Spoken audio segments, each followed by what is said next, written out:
গন্ডগোল করেছে আইএসএফ এর উপর। আজকে আমাদের আপনারা জানেন আমরা বাংলার বিধানসভায় বিভিন্ন জায়গায় বিভিন্ন আমরা রক্ত অর্পণ শিবির করছি। আমাদের পঞ্চায়েত নির্বাচনে যারা আমাদের খুন হয়েছিল তৃণমূল গুলিতে, শহীদ হাসানুজ্জামান, শহীদ মহিউদ্দিন, শহীদ রেজাউল গাজীদের স্মরণে আমাদের আজকে সেই মতো আমাদের ডোনারদেরকে নিয়ে আসছিল চিনেপুকুরে। ওখানে তৃণমূলের আশ্রিত দুষ্কৃতীরা তারা আক্রমণ করেছে, আমাদের কর্মীকে এখন হসপিটালে নিয়ে গেছে। আমাদের এখানকার যারা দায়িত্বশীলেরা প্রশাসনের সাথে কথা বলেছে, প্রশাসন ব্যবস্থা গ্রহণ করবে বলে আশ্বস্ত করে জানিয়েছে। আমি এই জাস্ট শুনলাম যদি না ব্যবস্থা গ্রহণ করেন কারা মারধর করলো, ওরা তো পাল্টা অভিযোগ করছে আপনাদের বিরুদ্ধে যে ওদের একটা প্রোগ্রাম ছিল সেখানে গিয়ে হামলা চালায় আইএসএফ। দেখুন একটা কথা বলি, আজকে আমরা এখানে একটা মেগা ব্লাড ডোনেশন ক্যাম্প করছি। আমরা আমাদের প্রোগ্রাম ছেড়ে করতে পারি কোনোদিন? এটা তৃণমূল কংগ্রেসের প্রোপাগান্ডা।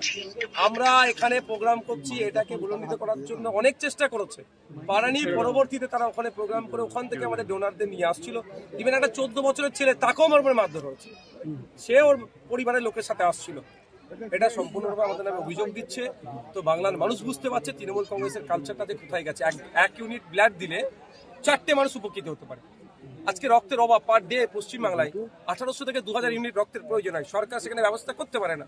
আমরা যারা চেষ্টা করছি কিছু রক্তের ব্যবস্থা করছি, সেই প্রোগ্রামকে ভুলনীতি করার চেষ্টা করছে। এটাকে আমরা মেনে নেবো না, এটা আমরা শেষ দেখি ছাড়বো। ঠিক, আপনি তো সংবিধানের কথা বলেন বারবার, কিন্তু সেখানে দাঁড়িয়ে ইডি যেখানে রেড করছে কোন সংবিধানের বলে মুখ্যমন্ত্রীর ভিতরে সেটাই তো প্রশ্ন, যেটা কি হলো। ইডি যেখানে রেড করে সেখানে বাইরে থেকে না একজন ঢুকতে পারবে না ভিতর থেকে কেউ বার হতে পারবে। সেখানে একজন গেলেন, নির্দিষ্ট জায়গায় ফাইল ছিল, সেই ফাইলগুলো নিয়ে আবার চলে আসলেন, মধ্যখানে কোনো বাধা বিপত্তির সম্মুখীন হলো না। এটা কি চলছে? এটা আমাদেরকে বোকা বানানো হচ্ছে। নতুন করে আমার মনে হয় আমার ব্যক্তিগত অপিনিয়নের বাইনারি তৈরি হচ্ছে যে বিজেপি তৃণমূলের বিরুদ্ধে খুব লড়াই নিজেদের মধ্যে করছে। আজকে সকালে পোলেরহাটে আমাদের কর্মীদের উপরে হামলা চালিয়েছে। এটা অভিষেক বাবু কিন্তু দায়িত্বভার নিতে হবে। অভিষেক বাবু বলার পর থেকে এখানে আরো হিংসা তৈরি হচ্ছে।